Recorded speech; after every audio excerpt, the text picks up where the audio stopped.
సంక్రాంతికి బాలకృష్ణ సినిమా ఉంటే బాక్సాఫీస్ దగ్గర కనిపించే సందడి వేరు. ఇటు కుటుంబ ప్రేక్షకులు అటు అభిమానులు చూసేందుకు పోటీ పడతారు. ఈసారి డాకు మహారాజ్ అలరించడానికి వచ్చారు. మాస్ సినిమాలకి పెట్టింది పేరైన యువ దర్శకుడు బాబీ కొల్లి తెరకెక్కించారు. కాంబినేషన్ ఆసక్తిని రేకెత్తించింది. ప్రచార చిత్రాలు ఆకట్టుకున్నాయి. మరి సినిమా ఎలా ఉంది? బాలకృష్ణను బాబీ ఎలా చూపించారు?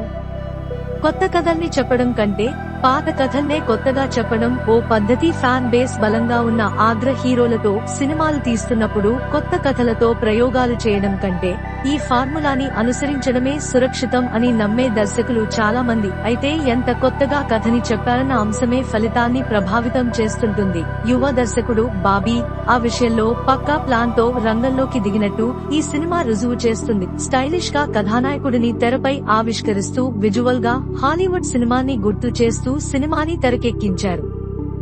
బాలకృష్ణ సినిమాల్లో ఇదివరకు చూడని ఓ కొత్త నేపథ్యాన్ని ఇందులో ఆవిష్కరించారు. వీటన్నిటికీ తోడు బాలకృష్ణ మాస్ అంశాలు ఉండనే ఉన్నాయి. దాంతో ఈ కథ తెలిసిందే అనిపించినా తెరపై సన్నివేశాలు ఊహకు తగ్గట్టే సాగుతున్నా థియేటర్లో ఉన్నంతసేపు ఆ విషయాలేవీ గుర్తుకు రాకుండా ఓ కొత్త సినిమా చూస్తున్నామనే అనుభూతి ప్రేక్షకుడికి కలుగుతుంది.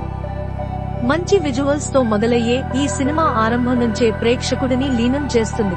ఆట షురు అంటూ బాలకృష్ణ తన మార్క్ ఎలిమెంట్స్ తో ప్రారంభ సన్నివేశాల నుంచే అభిమానుల్ని అలరించడం మొదలు పెడతారు. అది చివరి వరకు కొనసాగుతుంది. లోకల్ ఎమ్మెల్యే త్రిమూర్తులు, అతని తమ్ముడి నేపథ్యంలో వచ్చే సన్నివేశాలు ఆకట్టుకుంటాయి. ఆ తర్వాత పోలీస్ అధికారి స్టీఫెన్ డాకుని వెదికే క్రమం కూడా ఆసక్తికరంగా సాగుతుంది. డ్రైవర్ నానాజీగా బాలకృష్ణ ఎంట్రీ ఇవ్వడం, కుటుంబం నేపథ్యంలో వచ్చే సన్నివేశాలు కథ కాస్త బ్రేక్లు వేస్తాయి. అయితే ఆ తర్వాత వచ్చే యాక్షన్ ఎపిసోడ్స్, దబిడి దిబిడి పాట మళ్లీ సినిమాలో వేగం పెంచుతాయి.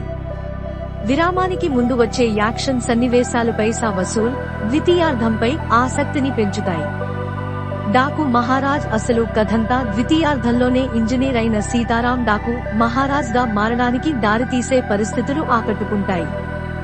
ఫ్లాష్ బ్యాక్ గా వచ్చే ఆ సన్నివేశాలు చంబల్ భగవాన్ గా బాలకృష్ణని, ఆ ప్రాంత ప్రజల్ని ముప్పు తిప్పలు పెట్టిన నరరూపు రాక్షసుడు బల్వంత్ రాకూర్ గా బాబీ దేవోల్ ని ఆవిష్కరిస్తాయి. సింహాలో వైద్యుడిగా ఎలా కనిపించాడో అలా ఇంజనీర్ సీతారాంగా హుందాగా కనిపిస్తాడు.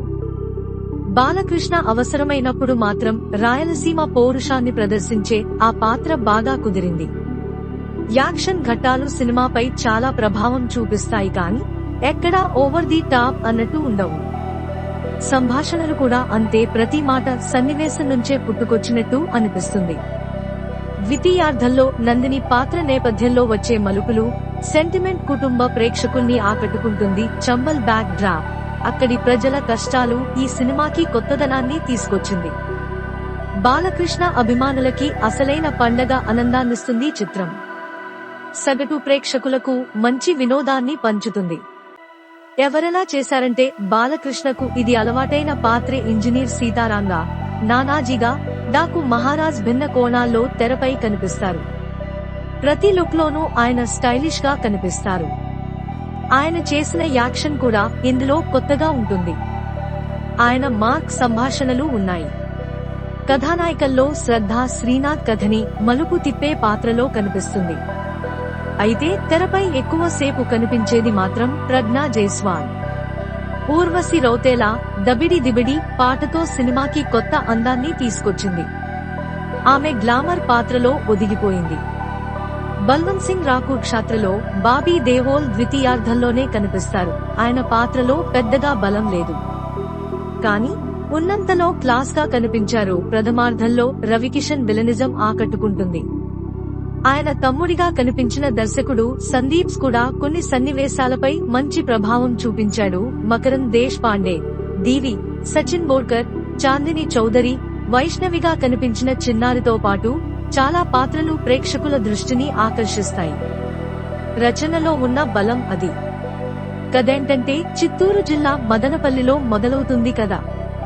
అక్కడ కాఫీ ఎస్టేట్ కి అధిపతి అయిన కృష్ణమూర్తి విద్యాసంస్థల్ని నడుపుతుంటాడు. తన మనవరాలు వైష్ణవి అంటే ప్రాణం. చిన్నప్పుడే తల్లి చనిపోవడంతో ఆ పాపకి అన్నీ తామై కుటుంబమంతా అల్లారు ముద్దుగా పెంచుతుంటుంది. అలాంటి వైష్ణవి ప్రాణాలకి లోకల్ ఎమ్మెల్యే త్రిమూర్తుల నుంచి ముప్పు ఏర్పడుతుంది. దాంతో ఆ ఇంట్లోనే పనిచేస్తున్న తన సైన్యం నుంచి భోపాల్లో ఉన్న మహారాజ్కి వర్తమానం అందుతుంది. వైష్ణవిని కంటికి రెప్పలా కాపాడతానని మాట ఇచ్చిన మహారాజ్ తన పేరుని నానాజీగా మార్చుకుని రంగంలోకి దిగుతాడు. ఇంతకీ ఈ మహారాజ్ ఎవరు? భోపాల్లో ఎందుకు ఉండాల్సి వచ్చింది? వైష్ణవికి ఆయనకి సంబంధం ఏమిటి? ఈ కథతో బల్వంత్ రాకూర్, నందిని, కావేరీలకు సంబంధం ఏమిటనే విషయాలు తెలియాలంటే సినిమా చూడాల్సిందే. For more updates please do subscribe.